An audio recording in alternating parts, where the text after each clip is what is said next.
우리는 지난주부터 남유다의 13번째 왕인 히스기야 왕을 살펴보고 있습니다.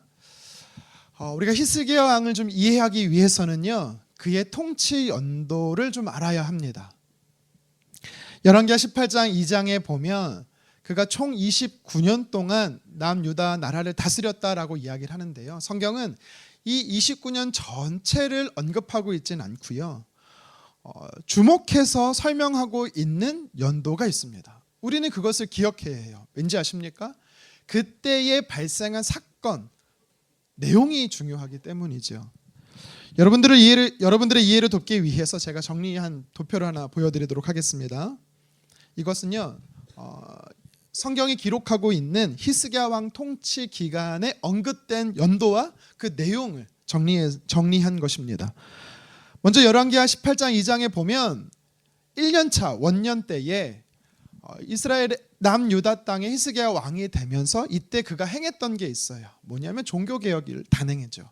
세 가지 양상으로 드러납니다. 성전 예배가 회복이 되고요, 그 다음에 유월절 절기를 재개합니다. 세 번째는 우상 숭배 척결을 하죠. 우상 숭배의 온상이 되었던 산당뿐만 아니라 모세 때부터 있었던 놋뱀을요, 이스라엘 백성들이 섬기고 있었거든요. 그거를 다 파괴합니다. 그리고 성경은 히스기야 왕 통치 4년째 되는 해와 6년째 되는 해에 어떤 일이 있었는지 각각 기록하고 있어요. 무엇이냐면 북이스라엘에게 아수르란 나라가 쳐들어와서 3년 후에 그 땅이 북이스라엘이 멸망됐다라는 사실을 언급하고 있어요. 그리고 열왕기하 18장 13절에 보면 히스기야 왕 통치 14년 차가 됐을 때 북이스라엘을 멸망시켰던 아수르가 이번엔 남유다 땅에 침략해왔다라는 사실, 1차 침략을 언급하고 있습니다. 개인적으로 성경을 열심히 보는 분들이나 또 좀 아는 분들은 이해하시겠는데요, 또 반대로 성경을 믿지도 않으면서 비평하는 학자들이 있거든요. 그 사람들이 이런 주장을 합니다. 역사적 기록에 보면, 시간적 순서에 보면, 물리적 시간으로 보면 북이스라엘은 BC 기원전 722년에 멸망했고 남유다는 BC 701년에 아수르의 1차 침략을 받는데 이 갭이 21년이잖아요. 근데 기록된 성경에 보면 이 도표에도 마찬가지입니다. 남유다 히스기야 왕이 통치했던 6년 차에 북이스라엘이 멸망하고 그의 통치 14년 차에 쳐들어왔다라는 거 아수르. 그러면 갭이 13년이 나는 거예요. 역사적 기록과 물리적 시간과 성경의 기록 시간은 13년의 갭이 있는 겁니다. 여러분, 우리는 성경을 진리라고 믿습니다. 아멘? 근데 왜 이런 다름이 나타나는 걸까요? 정말 비평학자들이 말하는 것처럼 성경은 틀린 걸까요? 아닙니다. 성경이 틀린 게 아니라 성경의 저자는 히스기야 왕의 개인 통치 기간과 그리고 그 아버지 아하스 왕과 함께했던 통치, 공동 통치 기간을 혼용해서 사용하고 있기 때문에 숫자의 오류처럼 보이는 거예요. 성경 저자는요, 성경을 기록함에 있어서요, 이 물리적 시간과 역사적 시간 순서대로 기록하고자 하지 않았습니다. 무슨 뜻이냐면 하나님이 우리에게 주시는 영적 메시지를 가지고, 영적 의도성을 가지고 성경을 기록했기 때문에 어떻게 보면 좀 누락된 것 같고 또 반대로 더 첨가된 것 같은 현상이 성경에 나타나는 거예요. 성령의 감동으로 기록된 하나님의 말씀인 성경은 절대 틀리지 않았습니다. 하나님께서 의도적으로 편집하신 것입니다. 혹시 지금 나는 목사님 무슨 얘기하는지 모르겠다, 전혀 도통 모르겠다, 여러분, 그런 분들이 정상입니다. 이런 분들이 성경을요, 있는 그대로 수용해요. 말씀을 받고 은혜를 받습니다. 근데 좀 어디서 들은 거는 있어서 틀렸다, 성경이 틀렸다, 도저히 이해할 수 없다 막 이러면서 성경을 난도질하시는 분들이 있거든요. 여러분, 이런 분의 특징은요, 머리로 계산적으로 성경을 보는 분들이에요. 성경을 믿으려고 하지도 않고 말씀을 마음으로 받으려고도 하지 않습니다. 왜 하나님이 이렇게 기록하셨는지를 우리는 겸손히 어떤 목적으로 기록된 건지 기다리면서 받아들여야 되는 겁니다. 그래도 여전히 나는 기질상, 성격상 숫자가 안 맞으면 신앙생활이 안 된다. 저를 찾아오십시오. 자세하게 설명해 드리도록 하겠습니다. 다시 본론으로 들어가서 히스기야가 통치 14년이 됐을 때 북이스라엘이 멸망시킨 아수르가 남유다를 1차 침략하지요. 그리고 잠시 퇴각했던 그들이요 15년 16차에 연차됐을 때 2차 침략을 합니다. 그게 이제 성경에 기록된 14절 말씀 이하 말씀이거든요. 빨간색으로 표시되어 있는 부분을 우리가 오늘 본문에 읽은 거예요. 히스기야 통치 4년에서 6년 차 때 아수르라는 이 북쪽 지역에 있던 강대국이 북이스라엘을 침략해서 정복합니다. 수도였던 사마리아가 점령되고 멸망하게 된 거지요. 그리고 나서 남유다에까지 그 아수르가 다시 찾아왔다, 침략했다라는 겁니다. 성경은요 우리에게 이것이 단순히 히스기야 왕 통치 몇 년 차에 어떤 일이 있었는지에 대한 사실 정보를 이야기하는 게 아닙니다. 왜 북이스라엘이 멸망했는지, 왜 남유다가 멸망할 위기에 처했는지에 대해서 성경은 우리에게 이야기하는 거예요. 여러분, 그래서 오늘 우리가 말씀을요 통해서 하나님이 우리에게 주시는 영적 의미를 우리는 발견해야 되는 것입니다. 오늘 우리가 읽은 본문은 이런 구조를 가지고 있어요. 다음 도표를 좀 보여주시겠습니까? 12절이 중심이라는 거예요. 12절이 핵심이라는 겁니다. 12절을 가지고 앞부분과 뒷부분으로 오늘 성경은 나눠져 있다라고 말하고 있어요. 그러면 도대체 12절에 말하고 있는 내용이 무엇일까요? 우리 12절을 다시 한번 읽어보도록 하겠습니다. 이는 그들이 하나님 여호와의 말씀을 듣지 아니하고 그의 언약과 여호와의 종 모세가 명령한 모든 것을 따르지 아니하였음이더라. 아멘. 12절에서는요 성경이 두 가지를 이야기하고 있습니다. 무엇입니까? 잘 들어야 했고 잘 따라야 했다라는 것입니다. 근데 문제는 뭐예요? 북쪽인 이스라엘 사람들도 남쪽인 유다 사람들도 잘 듣지 않았다라는 거고 잘 따르지 않았다라는 것입니다. 무엇을요? 하나님의 말씀을요. 모세가 명령한 것들이 언약, 이것도 결국은 하나님의 말씀을 이야기하는 것입니다. 오늘 성경은 저와 여러분들에게 무엇을 이야기하는 겁니까? 이 말씀을 통해 우리는 무엇을 깨닫게 됩니까? 하나님은 그의 사랑하는 자녀들에게 원하는 게 있다라는 거예요. 그게 뭐예요? 하나님의 말씀을 듣고 따르는 것입니다. 12절의 말씀을 중심으로 해서 9절에서 11절은 북이스라엘의 모습이죠. 북이스라엘 사람들은요 하나님의 말씀을 잘 듣고 따라야 했습니다. 하지만 그들은 그렇게 하지 않았다라는 거예요. 그래서 멸망하게 된 것입니다. 이 말씀을 읽으면 어떤 여운이 남는지 아세요? 어떤 해석에 아쉬움이 있는지 아십니까? 만약 그랬다면, 결과론적이긴 하지만 만약 그랬다면 어떻게 됐을까? 북이스라엘 사람들이 하나님의 말씀을 듣고 그 말씀을 따르는 순종을 했다면 그들은 어떻게 됐을까? 하나님께서요 그의 사랑하는 백성들에게 이방 민족을 보내시는 데는요, 고난을 주시는 데는요 멸망이 아니라 돌이킴이 목적이에요. 돌이킴이 목적입니다. 사사기 말씀이 우리에게 이 사실을 알려주고 있어요. 사사기 말씀을 여러분 보셔서 알겠지만 사사기에는요 영적 큰 사이클이 하나 있습니다. 사진을 좀 보여주시면 어떤 사이클이 있냐면 평온해요. 잘 지내고 있어요. 그러다가 하나님과 거리가 멀어집니다. 그들이 우상 숭배하는 범죄함으로 하나님 앞에 죄를 지어요. 그러면 하나님께서 어떻게 하신지 아세요? 어김없이 이방 민족을 보내시는 겁니다. 그래서 그들을 압제하도록 박해하도록 하나님은 허락하십니다. 그때 이스라엘 백성들이 하나님 앞에 회개해요.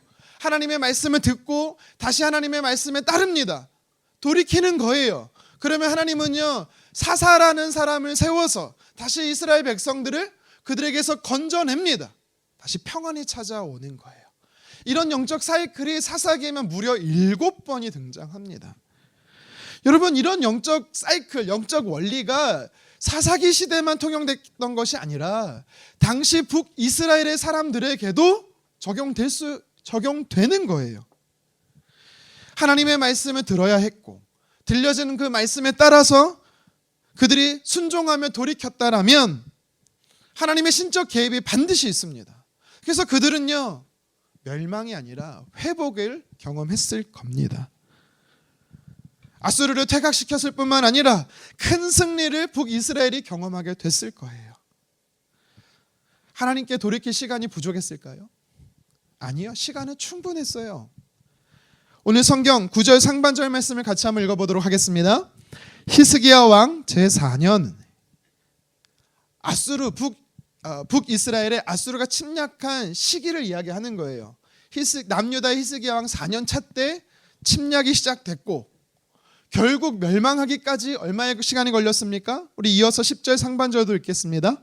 3년 후에 그 성읍이 함락되니 곧 히스기야 왕의 제6년이요. 히스기야 왕이 통치하던 6년 차가 되는, 그러니까 3년 동안 전쟁은 계속됐고 결국 3년 만에 북이스라엘이 멸망했다라는 겁니다. 완전 정복, 역사 속에서 사라졌다라는 거예요. 이 이야기는 뭐냐면 그 전에도 하나님께서는요 계속 기회를 주셨다라는 거예요.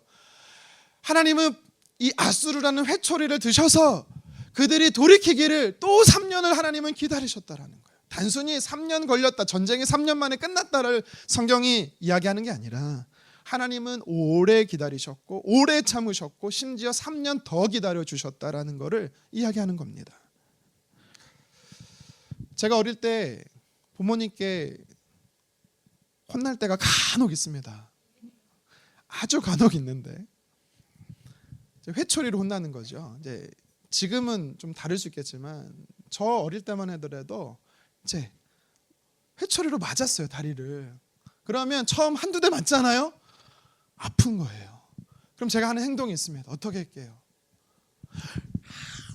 잘못했어요. 엄마, 아빠 잘못했어요. 용서해 주세요. 가오 떨어지게 손이 발이 되도록 비는 겁니다. 왜요? 그렇게 해야 아버지 어머님으로부터 혼나는 시간이 단축되는 거예요. 근데 그렇게 하지 않고 내가 뭘 잘못했는데, 내가 왜 맞아야 되는데, 여러분 물론 그렇게 한 적도 없지만 그렇게 하면 어떻게 될까요? 반 죽는 겁니다. 한 대 맞을 거 10대 맞는 거고 그날은 쫓겨나는 거예요. 하나님이 아수르를 북이스라엘에 보내신 것은 그들이 하나님께 돌이키기 원하셨던 겁니다. 그런데 북이스라엘은 어떻게 합니까? 돌이키지 않아요. 그래서 결국 멸망하게 되는 겁니다.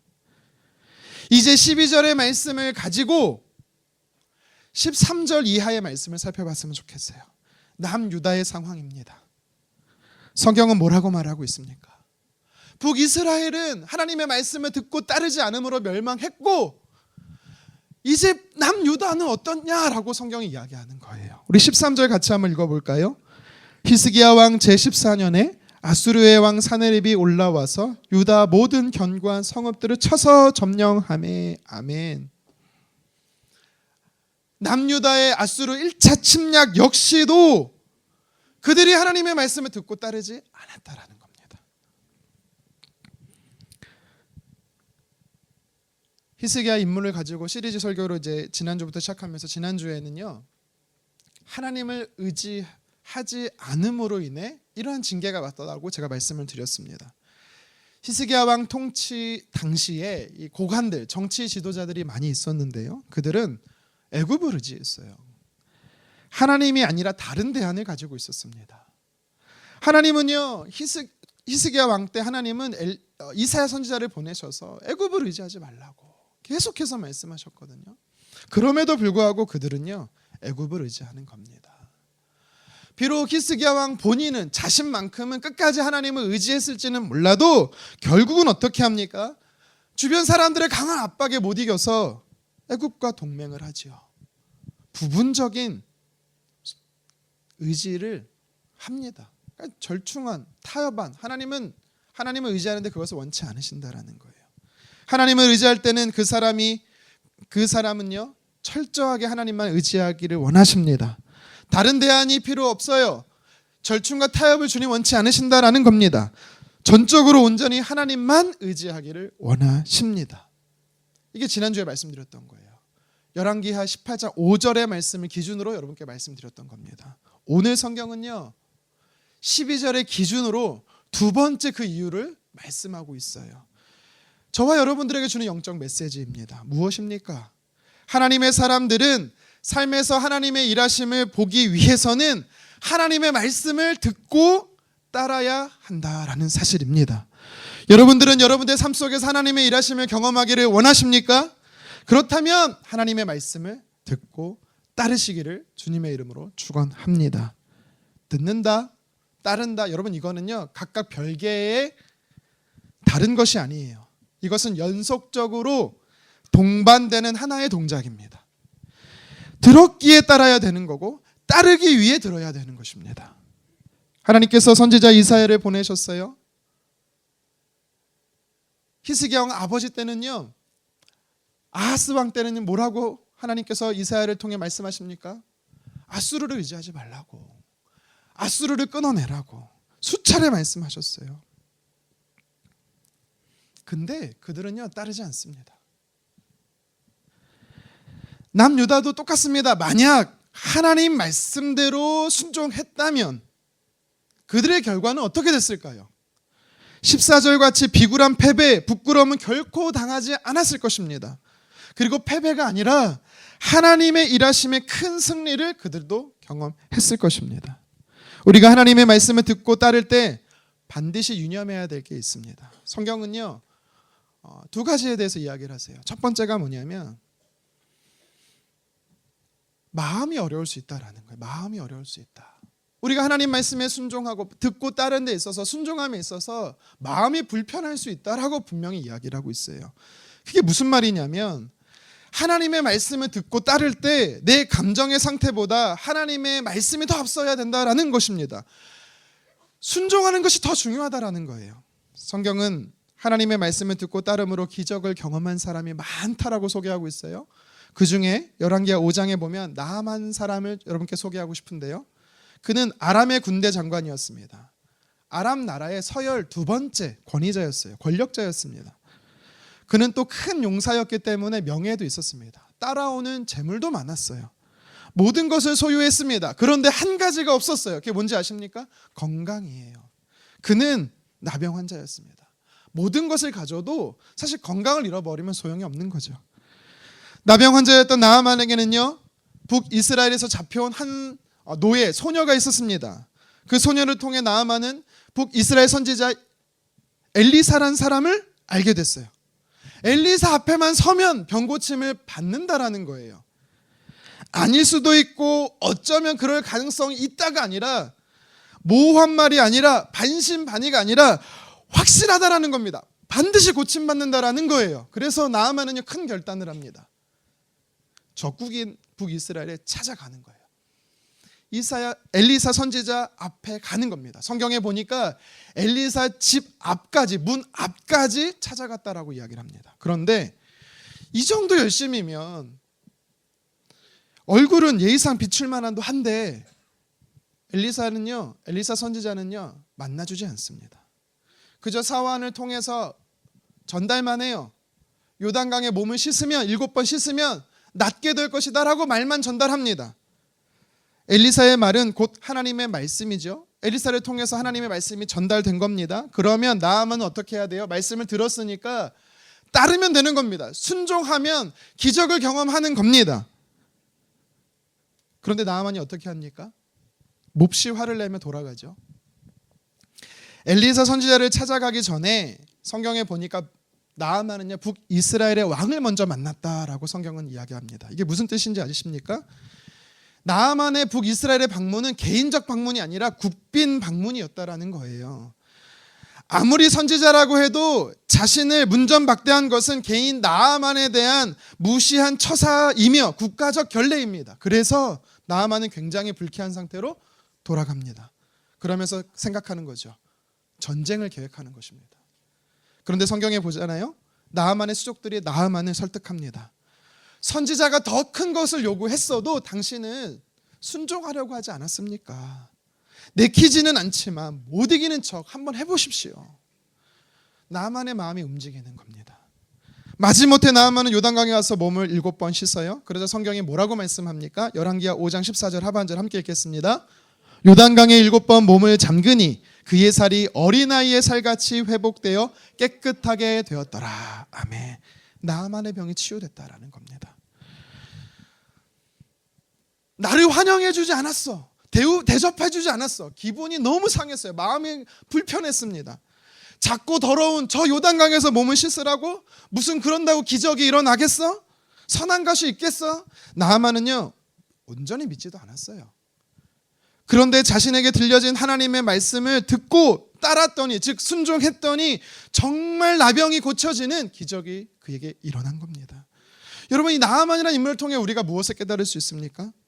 본인은, 나는 마음에는 불편함이 있어도, 확신은 없어도 하나님이 약속하신 대로 일하면, 순종하면 기적을 경험한다라는 것입니다. 여러분, 마음의 불편함 속에 있다라도 하나님의 말씀을 듣고 따르잖아요.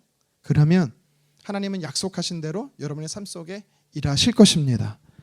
두 번째로, 우리가 하나님의 말씀을 듣고 따를 때 유념해야 될 게 있어요. 마음에 새겨야 될 게 있습니다. 그것이 무엇입니까? 상황도 어려울 수 있다라는 거예요. 상황도 어려울 수 있다. 첫 번째는 마음이 불편할 수 있어요. 두 번째는요, 상황이 어려울 수 있다라는 것입니다. 무슨 말입니까?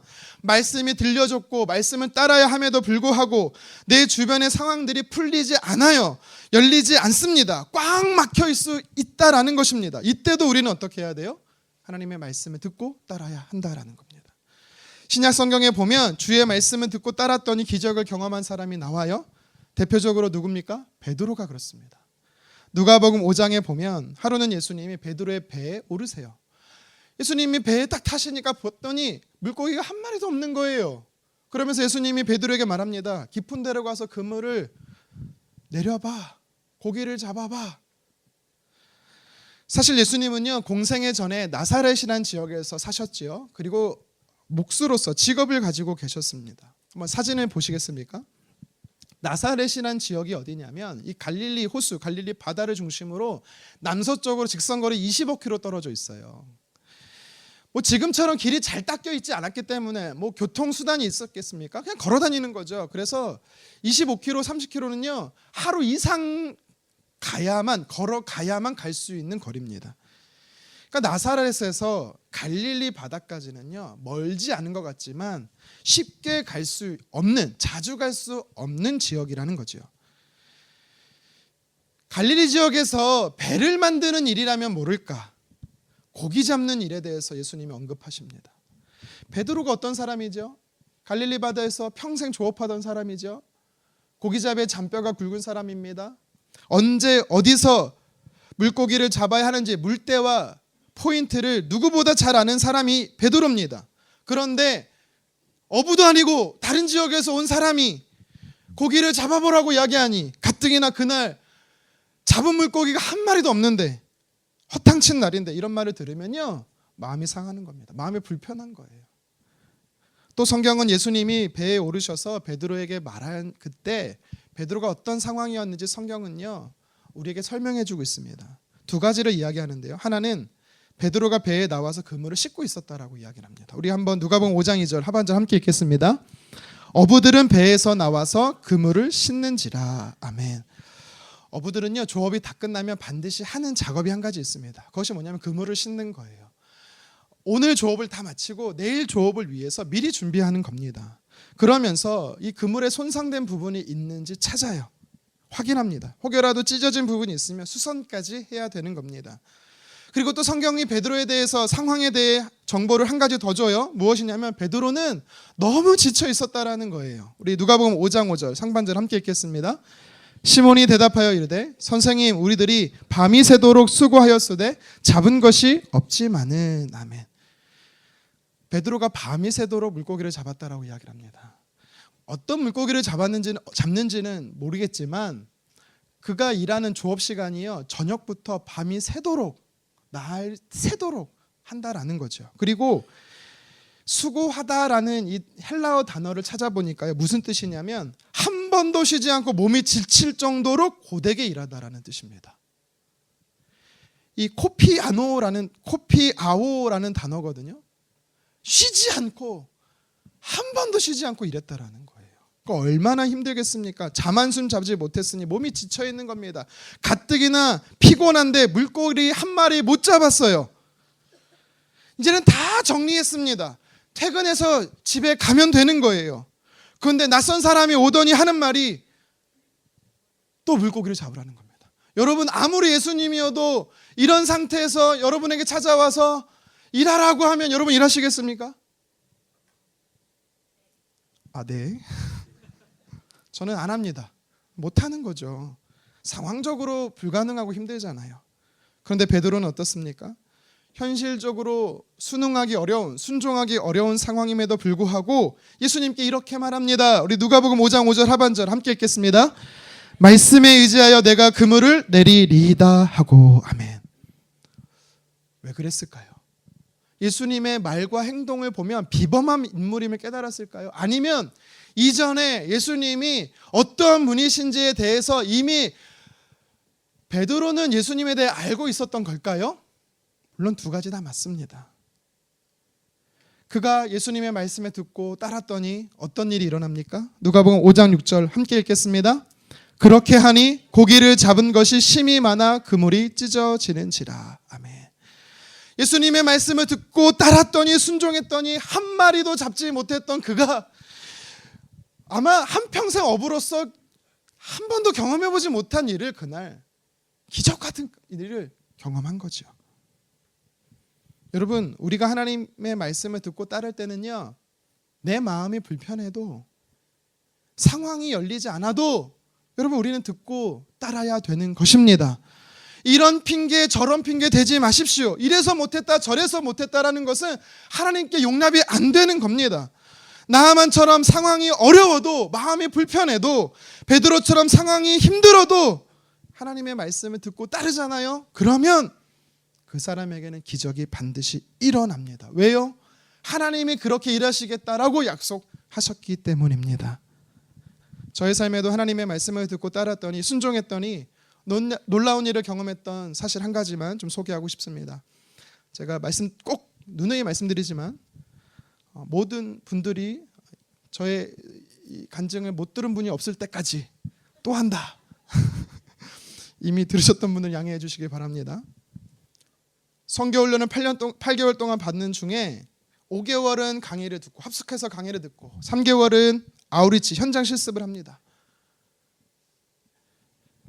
합숙할 때도 미션 트립을 갈 때도 모두가 자비량이에요. 개인이 재정을 채워야 합니다. 하루는요, 이 46명의 학생들을 간사님이 다 불러 모으셨어요. 46명이 8개 팀으로 국내 그리고 해외로 미션 트립을 준비하고 있었거든요. 저같이 국내로 가는 사람들은 재정이 한 100만 원 정도밖에 안 들고 해외로 특히 아프리카로 가는 사람들은 400만 원, 500만 원 그 이상 들었습니다. 근데 대표 간사님이 전체 학생들 앞에서 이렇게 말하는 거예요. 말씀하시는 거예요.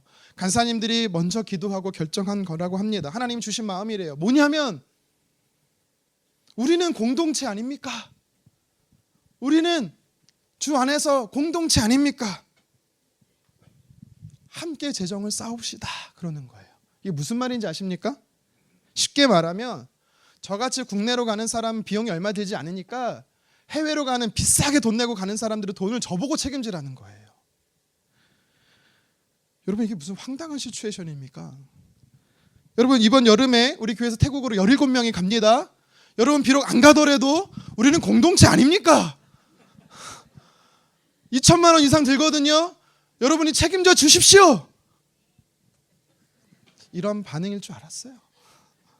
여러분, 말이 안 되잖아요. 물론 제가 이렇게 말 안 해도 여러분들은 마음의 감동이 되시는 분들은 후원하시겠지만 솔직히 그 당시 저는 마음이 너무 불편했어요. 왜냐하면 저도 제가 가야 할 재정을 다 못 채웠거든요. 그런 나에게 무슨 재정을 더 내라고 하는 걸까? 제가 이 선교 훈련을 받기 전에 부모님과 한 약속이 있었습니다. 8개월의 시간, 이게 집에서 하는 게 아니거든요. 합숙해서 하는 거기 때문에 부모님의 허락이 있어서 필요했습니다. 보내만 주시면 모든 재정 손 벌리지 않겠습니다. 제가 책임지고 채우겠습니다. 굉장히 많이 들어요. 학생 신분으로서 뭐 한 800만 원 정도 채운다, 이거 불가능하거든요. 근데 일단은 내뱉었잖아요. 그 재정을 채워야 되는 겁니다. 5개월의 합숙 훈련의 비용 어떻게든 채웠어요. 어떻게 채운지 아십니까? 장학금으로 채웠어요. 또 제 자랑이죠. 근데 문제는 3개월의 아우르치 비용을 채울 수가 없는 거예요. 어떻게든 5개월의 강의 비용은 채웠는데 3개월의 재정은 채울 수가 없었습니다. 제가 어느 정도로 힘들었냐면, 그 당시 제가 학교 다닐 때 학교 교내 식당이 1,700원이었어요. 점심값이. 근데 선교센터에서요, 점심값으로 1,500원을 줍니다. 이게 제가 미리 낸 거를 주는 거죠. 이 돈으로 사 먹지도 못해요, 밥을. 근데 제가 안 사 먹는 거예요. 점심을 먹지 않는 거예요. 매일 1,500원씩 모아서 7,500원을 일주일에 선교 헌금으로 냈습니다. 여러분, 그리고 저는 지금까지 저의 대학교 졸업 사진을 본 적이 없습니다. 안 찍은 게 아니라 찍었거든요. 제가 대학교 졸업 앨범이 없어서 그래요. 왜 그런지 아십니까? 어떻게 하면 아우르치 비용을 채울 수 있지? 고민하다가 학생처를 찾아갔어요. 찾아가서 미리 낸 졸업 앨범비를 반환받았습니다. 환불받았어요. 그거를 재정으로 낸 거예요. 그래서 졸업장은 있지만 졸업 앨범은 없어요. 이렇게까지 하는데 마른 걸레 쥐어짜듯이 어떻게든 재정을 채워보려고 노력하는 저에게 돈을 더 내래요. 이게 말이 됩니까? 불편한 거예요. 마음이 어려운 거예요. 기도해도 방법은 떠오르지 않습니다. 기도해도 상황은 열리지 않습니다. 하나님, 제가 어떻게 하면 될까요? 근데 갑자기 이런 생각이 드는 거예요. 너 학비 있잖아, 학비. 제가 사실은 마지막 학기 때였거든요. 마지막 학기 학비를 내야 되는데 그냥 이러저런 이유로 안 내고 있었던 거예요. 근데 그 학비가 생각이 난 거예요. 그래서 헌금했습니다. 졸업을 앞두고 있었는데 마지막 학비를 헌금한 거예요. 학비 내 마지막 데드라인이 지났어요. 그랬더니 학교에서 전화가 옵니다. 과 학생회장한테 전화가 왔어요. 저보다 어린 동생이었는데, 오빠, 학비 내셔야 졸업이 돼요. 교수님이 시킨 거죠. 그래서 제가 교수님 당당하게 찾아갔습니다. 학비를 이렇게 저렇게 내겠습니다 말씀드리려고 한 게 아니라, 교수님 살려주세요. 학비 좀, 장학금 좀 더 주시면 안 됩니까? 근데 교수님이 안 된대요. 중복 수여가 안 된대요. 이미 장학금을 받았기 때문에 다른 학교 장학금은 줄 수가 없다라는 겁니다. 그래서 그때 알았습니다. 교수님은 힘이 없구나. 신랄 같은 희망이지만 기대하고 교수님께 갔는데 안 된다라는 거절감을 받고 낙심된 상태로 센터에 돌아와서 기도실에 처박혀서 기도하는 겁니다. 하나님, 이게 말이 됩니까? 하나님 하라고 해서 했는데 이제 졸업도 못하고 하나님 때문에 제 인생 꼬였습니다. 괜히 하나님 핑계 대는 거죠. 어떻게 좀 해결해 달라고 저녁마다 기도실에서 기도합니다. 그래도 뭐 딱히 해결 방법은 보이지 않습니다. 며칠 흐르고 평소와 다름없이 수업을 들으러 학교에 갔습니다. 물론 지금은 많이 바뀌어 있겠지만 제가 수업을 듣는 곳이 종합관이라는 곳인데요. 이 종합관 입구에 들어가면 바로 오른쪽에 이 ATM기, 은행, 자동 현금 인출기가 있어요. 저와 상관없이 늘 거기 그 자리에 있었습니다. 근데 평소 눈에 들어오지도 않던 은행 ATM기가 그날따라 제 눈에 들어오네요. 그리고 저에게 말하는 겁니다. 이리 와봐, 이리 와봐. 농담이죠. 통장에 돈이 없는 걸 알아요. 이미 며칠 전에 계좌 잔고 정리 확인해 봤거든요. 다 털어서 헌금했거든요. 빵원, 영원 있는 거 압니다. 여러분, 근데 그런 생각 해보지 않습니까? 혹시 누가 실수로 내 통장에 돈을 넣을 수 있다라는 가능성 0.001% 해보지 않습니까? 저는 했어요. 그래서 그날도 어김없이 했습니다. ATM기가 저를 부르니 갔죠. 했어요. 그런데 정말로 공이 많이 있는 거예요. 그 앞에가 숫자가 있는 겁니다. 누가 실수해서 나에게 입금한 건가? 아니면 전산의 오류인가? 그래서 10,000원을 인출했는데 인출이 됩니다. 그래서요, 여러 번 걸쳐서 돈을 다 찾았어요. 남의 돈을 훔친 사람처럼 하루 종일 불안하고 두렵고 무서웠습니다. 사람들을 그래서 피해 다녔어요. 숨었습니다. 이 돈을 가지고 숨어 다녔어요. 다음 날 알게 됐습니다. 지난번에 전화 왔던 학생회장한테 다시 전화가 온 겁니다. 교수님이 저에게 특별 장학금을 주셨대요. 동문이라고 말하죠. 졸업한 선배에게 전화해서 개인적으로 전화하셔서 이 학생 좀 도와달라고 교수님이 부탁하셨다라는 겁니다. 그때 다시 알았어요. 교수님 힘 있구나. 그 돈으로 학비를 내고 졸업할 수 있었습니다. 내 코가 석자인데 다른 사람의 필요를 따라 재정을 더 내라고? 마음도 어렵고 상황도 어렵지만 힘들었지만 어떻게든 그것이 하나님의 말씀이라고 믿고 따랐더니 순종했더니 정말 하나님은요 제 삶에 일하셨습니다. 제가 생각지도 못한 방법으로, 상상하지 못할 방법으로 일하셨어요. 솔직하게 말하면 학비보다 좀 더 주셨어요. 잘 썼습니다. 저는 이때 경험한 하나님을 늘 마음에 간직합니다. 그래서 지금까지도요 다른 부분은 모르더라도 돈과 관련된, 재정과 관련된 부분만큼은 있어서요, 하나님이 흘려보내라고 말씀하시면 마음이 어려워도 내 상황은 안 돼도 영적 배짱이 있어요. 헌금합니다. 무조건 일단 헌금부터 합니다. 여러분, 우리 하나님은 쪼잔하고 옹졸한 분이 아니십니다. 줬던 것 도로 뺏는 치사하고 인색한 분이 아니세요. 성경은 하나님이 어떤 분이라고 소개하는지 아십니까? 우리 빌립보서 4장 19절 함께 읽겠습니다. 나의 하나님이 그리스도 예수 안에서 영광 가운데 그 풍성한 대로 너희 모든 쓸 것을 채우시리라. 아멘. 우리 한 번 더 읽겠습니다. 나의 하나님이 그리스도 예수 안에서 영광 가운데 그 풍성한 대로 너희 모든 쓸 것을 채우시리라. 아멘. 여러분, 이거는요 교회 다닌다고 해서 다 주신다라는 뜻이 절대 아니에요. 그리스도 안에서, 즉 예수님 안에서 살고자 노력하는 사람들, 예수님을 닮고자 노력하는, 열심히 노력하는 사람들, 그 말씀을 듣고 따르려고 순종하는 사람들에게 하나님 뭐라고 말씀하십니까? 그게 육체적인 문제가 되든 영적인 문제가 되든 어떤 필요든 하나님은요 풍성이 넘치도록 주신다, 채우신다라는 약속입니다. 여러분, 그래서 우리 하나님은 좋으신 분이세요. 내 삶에, 우리 삶에 하나님의 일하심을, 역사하심을 경험하고 싶으십니까? 그렇다면 하나님의 말씀을 듣고 따르십시오. 오늘 본문의 남유다도 하나님의 말씀을 듣고 온전히 따랐다면 그들에게는요 하나님의 놀라운 일하심을 경험할 수 있었습니다. 하지만 그렇게 하지 않음으로 인해서 도리어 수치와 수모를 당하는 어려움을 겪게 됐던 거예요. 아수르를 의지하지 않기 위해 아수르를 끊어내라고 히스기야 왕이 정치적, 군사적 개혁을 단행하지만 그 앞선 선왕 아하스 때부터 이 기득권을, 아수르를 의지하며 기득권을 가지고 있던 사람들이 싫었던 거예요. 너무 불편했던 겁니다. 그래서 이사야 선지자를 통해서 들려줬던 아수르를 의지하지 말라라는 하나님의 말씀에 들어도 순종하지 않았던 거예요. 불순종한 겁니다. 또 히스기야 왕이 막상 아수르를 끊어내니까 아수르의 외교적 압박이 시작됩니다. 협박이 가해집니다. 그러니까 상황적으로 어려워진 거예요. 아수르를 막아내지 못할 것 같으니까 이 정치 지도자들, 고관들이 어떻게 하는지 아십니까? 이번에는요 애굽을 의지하는 거예요. 하나님은 이번에 또 이사야 선지자를 보내서 애굽 의지하지 말라고 몇 번을 이야기하세요. 그 말씀이 들려졌어요. 그러면 어떻게 해야 됩니까? 따라야죠. 순종해야죠. 그런데도 이번에도 역시 그들은요 불순종해요. 애굽을 의지하는 겁니다. 마음이 불편해도, 상황이 어려워도 남유다 백성들은 모두 들려진 하나님의 말씀에 듣고 따라야 했습니다. 그랬으면 아수르의 침략 속에서도 하나님의 건지시는 역사를 경험했을 것입니다. 우리는 하나님의 말씀이 들려졌다면 반드시 따라야 합니다. 우리가 하나님의 말씀에 순종하잖아요. 하나님은 우리 삶에 책임져 주시겠다라고 약속하셨어요. 그래서 순종은 내 삶에 하나님의 기적을 경험하는 축복의 통로인 것입니다. 저와 여러분이 날마다 하나님께서 뭐라 말씀하시는지 기록된 성경을 통해 적극적으로 분별하여 듣기 원합니다. 그리고 말씀을 따라 살아가기를 힘쓰기를 간절히 원합니다. 그럴 때 하나님의 기적을 봅니다. 말씀을 정리하겠습니다.